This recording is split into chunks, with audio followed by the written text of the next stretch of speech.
RPI नेता महादेव साल्वे के घर शोक सभा में श्रद्धांजलि देने पहुंचे आरपीआई के राष्ट्रीय उपाध्यक्ष कृष्णनंदन शुक्ला। उनके साथ भारी संख्या में आरपीआई के नेता, कार्यकर्ता और पदाधिकारी भी उपस्थित थे। इस दौरान उन्होंने स्वर कोकिला लता दीदी को भी भावपूर्ण श्रद्धांजलि अर्पित किया। आरपीआई के राष्ट्रीय उपाध्यक्ष कृष्णनंदन शुक्ला ने मीडिया के साथ बातचीत में महाराष्ट्र सरकार के उस फैसले का कड़ा विरोध किया जिसमें महाराष्ट्र के सुपरमार्केट में शराब बेचने का निर्णय लिया गया है। कृष्णनंदन शुक्ला ने इस मुद्दे पर कड़ी आपत्ति जताई है।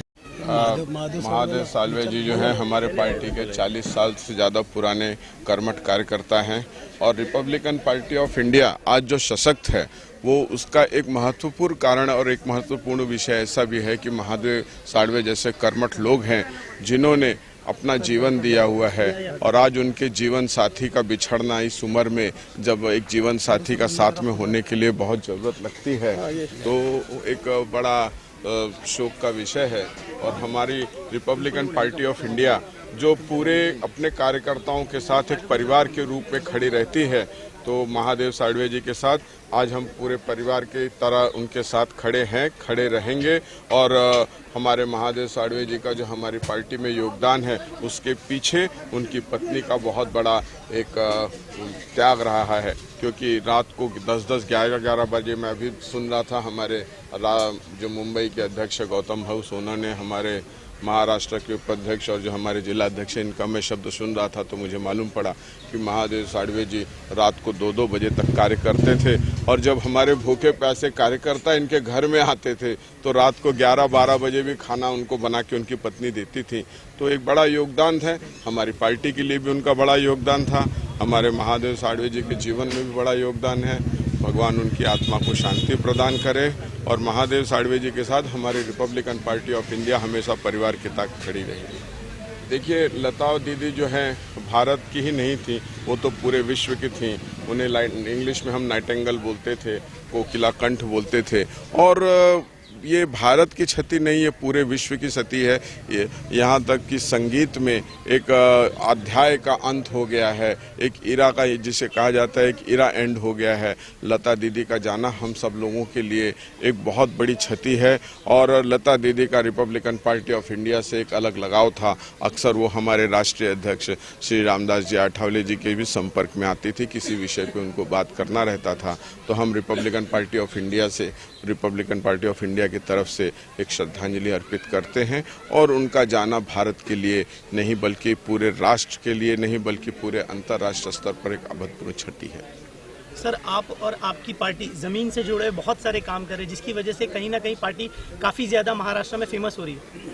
अभी तो एक विषय ऐसा है, रिपब्लिकन पार्टी ऑफ इंडिया जो है ये श्रीमंतों की पार्टी नहीं है, क्योंकि हमारे संस्थापक बाबा साहब आम्बेडकर जिन्हें हम परम पूज्य मानते हैं, जो भारत के रत्न हैं, वो कर्मयोगी थे और उन्होंने गरीबों के लिए, शोषितों के लिए, पीड़ितों के लिए ब्रिटेन जैसा राज्य छोड़कर, अपना सुख छोड़कर यहाँ पर स्थान लिया था और उन्होंने बहुत प्रयत्न किया था। तो रिपब्लिकन पार्टी ऑफ इंडिया और हमारे संघर्ष नायक रामदास आठवले जी हमेशा वो गरीबों के लिए काम करते हैं। रिपब्लिकन पार्टी ऑफ इंडिया गरीबों की पार्टी है, शोषितों की पार्टी है और संविधान से वंचित जो लोग हैं उनकी पार्टी है। और हम हमेशा उनके लिए कार्य करते थे, कार्य करते हैं, क्योंकि रिपब्लिकन पार्टी ऑफ इंडिया का उदय और बाबा साहब आम्बेडकर का जो विचार है, क्योंकि हम बाबा साहब आम्बेडकर के विचार को मानने वाले लोग हैं और हमारे संघर्ष नायक हमेशा गरीबों के लिए तत्पर रहते हैं, तो हमेशा कार्य करते रहेंगे।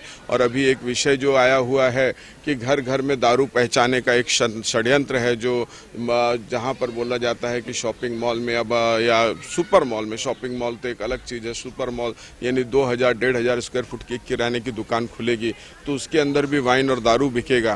तो आज की तारीख में सिगरेट से, तंबाकू से तो वैसे ही हमारा युवा परेशान था, हमारा परिवार परेशान था, हजारों लोग, लाखों लोग कैंसर से पीड़ित होते हैं। तो घर घर में जो ये दारू पहुंचाने का काम है और कुछ लोगों को एक निहित स्वार्थ के तहत फायदा पहुंचाने का काम है, तो हमारे संघर्ष नायक श्री रामदास जी आठवले ने भूमिका ली है कि महाराष्ट्र महाराष्ट्र में ये हम नहीं चलने देंगे। और हमारे संघर्ष नायक का अगर पुराना इतिहास देखा जाए तो अगर उन्होंने किसी विषय पे चेतावनी दे दी है तो उसे वर्तमान सरकार हल्के में नहीं ले। हम इसे नहीं चलने देंगे। हम इसे गली से लेके न्यायालय तक पूर्ण रूप से इसका विरोध करेंगे। हम बहुत जल्दी न्यायालय में भी इसके एक अर्जी दाखिल करने वाले हैं और इसमें न्यायालय से भी अनुरोध करेंगे, क्योंकि हम बाबा साहब को मानने वाले लोग हैं, हम संविधान को भी मानने वाले लोग हैं और संविधान निर्माता के द्वारा इस सब चीज़ का हमेशा एक विरोध किया गया है, तो हम इसका विरोध करेंगे। और ये महाराष्ट्र शासन का एक कार्य है कि इसके पहले कि हम इसका पूर्ण जोर विरोध करें और ये जो अब आंदोलन चालू है व्यापक रूप ले, तो उसके पहले सौहार्दपूर्ण से इसका ये अपना जो निर्णय है रद्द करें, इसे वापस ले लें। सर, क्या कहेंगे किरीट सोमैया और असदुद्दीन ओवैसी पर जो अभी इस देश में जो आत्मघाती हमले हुए उसके ऊपर आप क्या कहेंगे?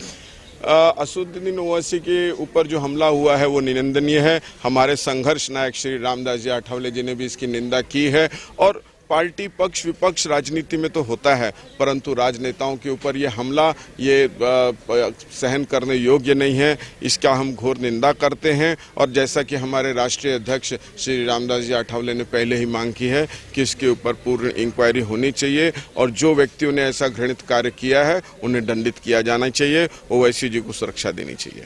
धन्यवाद।